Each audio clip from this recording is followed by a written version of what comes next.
এখন আসলটা চিনার উপায় আমরা যেরকম মেকানিক এই যে স্টিকার থাকে মুখ খায়, এই স্টিকারটা হলে সব থেকে বেশি ব্যাটার। এই যে দেখেন স্টিকারটা উঠাইছি, এই যে জল ছাপাটা এখানে পড়ে গেছে, যেটা নকল সেক্ষেত্রে এটা পড়বে না। তারপরে এই যে মুখাটা এইখানে থাকে, আমরা যেটা বুঝি এই যে মুখাটার এইখানে ওরা এই যে এটা অরিজিনাল, এই দেখেন এটা ছুটলে ছুটতেছে, আর এখানে ওরা তাতাল দিয়ে ঝালাই করে রাখে, সেটা মানে বিরাট একটা ব্যাপার। এটা বোঝার সবচেয়ে বড় উপায় বর্তমান যুগে এলো এই স্টিকারটাই দেখেন সম্পূর্ণ জল ছাপাটা এখানে উঠছে। ভালো মোবিল পাওয়াটা খুবই কঠিন, সেক্ষেত্রে একমাত্র ভালো মোবিল যারা বিক্রি করে এবং কি যারা লাগায় মেকানিক, তারা একমাত্র ভালো জানে। বহুত ভালো ভালো চালকরাও কিন্তু মোবিলের ক্ষেত্রে আসি ধরা খাই যায়। তো সেক্ষেত্রে দেখে শুনে 100% শিওর হয়ে মোবিল লাগানো বেটার।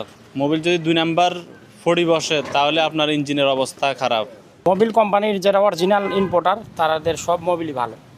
এখন আমাদের পাওয়াটা মানে অরিজিনালটা আমরা পাচ্ছি কিনা এটার উপরে ডিপেন্ড করে একটা দোকানদারের প্রতি এবং কি একটা কেনার প্রতি। আচ্ছা যখন আমরা এটা কিনতে যাই, এটা মার্কেট সেল আছে 2700 টাকা, আচ্ছা, তখন এটা সর্বোচ্চ 2600 টাকার নিচে বেচার কোনো উপায় নাই, কারণ তার লাভ হবে সীমিত। সে কিনছে 2550 কিংবা 2600, 2580 টাকা, 50 টাকা লাভ করতে গেলেই কঠিন হয়ে যায়। আর একটা নকল মোবিল আপনার কিনা পড়ে 1200 টাকা, সেখানে অর্ধেকের বেশি লাভ। এখন মাশাআল্লাহ করে আমার এটা তো 100 না, এটা ইনশাল্লাহ 100 পিওর। এই জল ছাপাটাই সবচেয়ে বড় প্রমাণ যে এটা 100 পিওর পড়ছে। কিন্তু এটাই বোঝার উপায়, এখন মোবিল আমরা যেটাই লাগাই মাইলেজ কিন্তু একই 3 থেকে 4000, যেটাই লাগে, যেটা ইম্পোর্টের মোবিল ওইটার মাইলেজ এইটা। কিন্তু যেটা আমরা লোকাল মোবিলটা পাই সেটার আপনার মাইলেজের আগে 1 লিটার মোবিল কমে যায়, এবং কি ইঞ্জিনের যে আঠাটা, এটার যে হিটের যে একটা হিটপ্রুফ যে একটা থাকে টেম্পারেচার, সেটা থাকে না নকলটা। আচ্ছা, সেক্ষেত্রে ইঞ্জিনে বিকল হয়ে যাওয়ার মানে চান্স থাকে। ইঞ্জিনের পিস্টন রিং, ইঞ্জিনের অন্য সব মাল সামানা ক্ষয় হয়ে যায়। আমাদের ঢাকা শহরে যে যানজট, এমনি আমাদের এটা মাইলেজ থাকে, এটা কোম্পানির মাইলেজ থাকে 5000। আমরা যে স্টার দিই তখন থেকে মাইলেজ শুরু হয়ে যায়, কিন্তু আমরা মনে করি চালাইলেই মাইলেজ না, স্টার দিলেই মাইলেজ শুরু।